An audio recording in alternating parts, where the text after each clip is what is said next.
Bonjour à tous, bienvenue dans le live de Télépro pour suivre les coulisses du 19h30 de la RTBF du journal. Avec nous, on a François de Brigode, le journaliste, le présentateur du JT. Bonjour. Bonjour, bonjour. On est en pleine préparation, on est à 2h, 2h30 du JT. 2h30 exactement, oui. 2h30 exactement, oui. On se prépare tout doucement avec vous. Vous allez nous expliquer ce que vous faites par exemple là à 17h et 8 minutes avant le JT. Mais écoutez, voilà, c'est ce qu'on appelle la conduite du journal. Donc, vous avez tous les sujets qui normalement doivent passer dans l'ordre dans le 19h30. Ça a été préparé à partir de 15h30. Il y avait déjà une réunion à 14h30. On a discuté tout cela avec l'éditeur et avec les différents journalistes. Et là, en face de moi, vous avez Sophie, ma secrétaire, qui donc secrétaire assistante, celle qui m'apporte un certain nombre de dépêches, qui fait tout un travail de documentation aussi. Et d'ici quelques secondes, je vais dicter le premier texte de présentation. Et puis voilà, j'essaye en général d'avoir une certaine logique, c'est-à-dire de dicter le journal dans l'ordre des séquences que nous avons sélectionnées. C'est ma petite manie à moi, mais on n'a pas nécessairement toujours les informations au moment où on veut dicter les JT, donc on verra bien. Il peut changer encore le journal, par exemple, là il reste quand même 2 heures d'information. Si une information arrive à 18h30, 19h, on change le journal, tout le journal. Mais même si l'information arrive à 19h45 en plein JT, on est très réactif. On peut changer l'ordre des sujets, l'ordre de ce qu'on appelle la conduite du journal, et on réagit très très vite. Oui, il n'y a pas un conducteur, comme on dit, n'a rien de figé. Ce qui est vrai maintenant ou important sera toujours vrai à 19h30, mais sera peut-être moins important dans l'ordre de présentation. Vous choisissez vous-même ou pas les sujets, ou est-ce que c'est vous qui avez le dernier mot? Est-ce que c'est une réunion d'équipe et au final c'est le rédacteur en chef qui a le dernier mot? Alors, c'est une réunion commune avec les rédacteurs en chef et avec les journalistes à 14h30. À 15h30, c'est une réunion entre moi et l'éditeur. On sélectionne l'ordre des sujets et en général, il y a pas de conflit. Et puis, voilà, on est tous dans la même logique. Donc, il n'y a pas vraiment de discussion. Et s'il peut y avoir des doutes chez moi ou chez l'éditeur sur l'ouverture du journal, et on en réfère à d'autres à ce moment-là, mais en général on garde bien la ligne, oui. Par exemple, ce soir à 19h30, ça sera quoi les gros titres? Bah écoutez, les premiers titres, il y aura toujours évidemment ce qui se passe en Espagne. On a un sujet sur la pénurie des logements sociaux et puis aussi un sujet assez original, comment voit-on la Belgique depuis l'Espagne. J'en dis pas plus parce qu'il est 17h10, il y a aussi une chaîne concurrente qui peut nous écouter. Oui, c'est vrai. Est-ce que d'ailleurs vous êtes légèrement en concurrence, on va dire en frontal, léger frontal entre les deux JT? Est-ce que vous regardez depuis votre studio ce qu'ils font? Alors je regarde en général les titres de 19h. Pour le reste, je m'en moque un peu.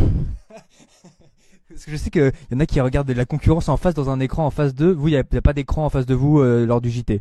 Je trouve que regarder la concurrence en face je sais qu'il le fait, pas la RTB, mais donc à la chaîne concurrente, je trouve que c'est la preuve qu'il n'a pas une grande confiance en lui. Ça va être gentil, il va bien le prendre ça. Et donc dans quelques minutes, votre secrétaire, vous allez dicter les titres et ce qui va être écrit dans le journal.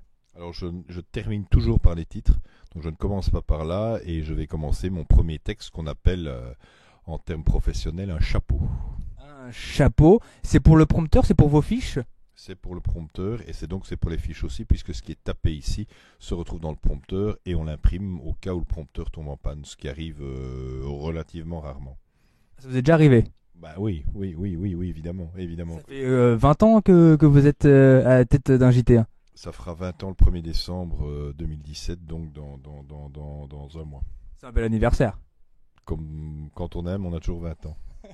Vous êtes d'ailleurs rédacteur en chef la semaine prochaine du magazine Télépro. On est en live Facebook sur la page Télépro. N'hésitez pas à liker, à commenter, à partager ce live avec François de Brigode. Est-ce que vous avez une superstition avant le JT? Est-ce que vous faites quelque chose? Est-ce que vous prenez l'ascenseur par exemple? Si l'ascenseur peut tomber en panne juste avant le JT, ça peut être embêtant. Je prends en général toujours l'ascenseur, m'arrive quand même de... Non, m'arrive rarement de prendre l'ascenseur. Je le prends de temps en temps, je descends plutôt à pied parce qu'en effet il peut tomber. Mais là, non, j'ai pas vraiment de superstition. J'arrive à l'heure au maquillage pour pouvoir être à l'heure en studio et ne pas stresser les techniciens. Mais il m'arrive parfois d'arriver à la dernière minute, mais c'est vraiment très très rare. C'est ma seule superstition, c'est d'abord respecter les gens avec qui je travaille et puis moi arriver et être en condition. Mais là, je vais commencer à arrêter le le Facebook Live pour commencer à dicter. Allez-y, commencez à dicter, qu'on peut voir ensemble. En début, seulement le début, parce que si la concurrence regarde, on va pas être bien, donc seulement le début. François de Brégotte qui va dicter à sa secrétaire les textes et le chapeau, comme on appelle dans le métier. Bonsoir à tous, bienvenue dans ce journal. Donc ce sera ça exactement les... bonsoir à tous, non, bonsoir à tous, bienvenue dans ce journal. Non, ça c'est pour les titres, hein. Donc, tac, et donc on redit bonsoir à tous.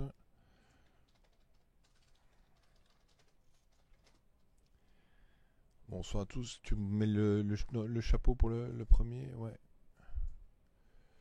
Ah, tac, tac, tac. Bonsoir à tous, une pénurie plutôt étonnante.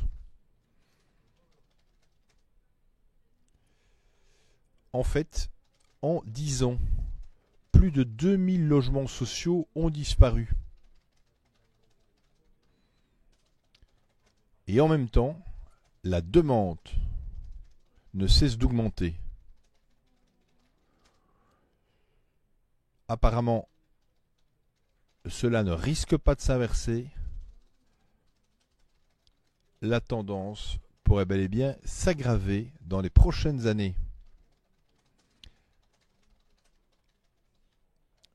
L'état des logements sociaux, en Wallonie.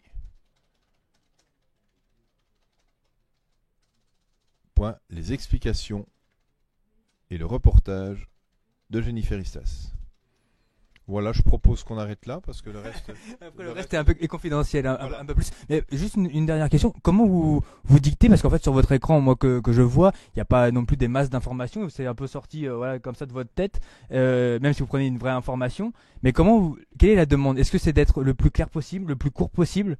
Non, d'abord pas le plus court possible. Je crois que moi, j'ai toujours comme logique de présentation d'être clair et net pour tenter d'être efficace. Donc voilà, ce sont des informations que j'ai récoltées en cours de journée. Puisqu'on a préparé le journal, je suis un peu au courant de ce qu'il y a dans les séquences aussi. Et une dernière question sur votre tenue. Pour un présentateur de journal, il faut être présentable, on va dire classe, très classe. Est-ce que vous avez un dress code spécifique ou est-ce qu'il y a des événements, par exemple, ça peut être la Coupe du Monde, est-ce qu'on va s'habiller un petit peu plus aux couleurs de la Belgique ou pas du tout? Non, moi en général, je mets toujours des fringues dans lesquelles je me sens bien. Merci beaucoup François de Brégotte de nous avoir accordé ce Facebook Live. Merci, bonne journée. Bonne soirée. Bonne journée avec Télépro et rappel, il sera le rédacteur en chef la semaine prochaine, mercredi prochain, du numéro de Télépro.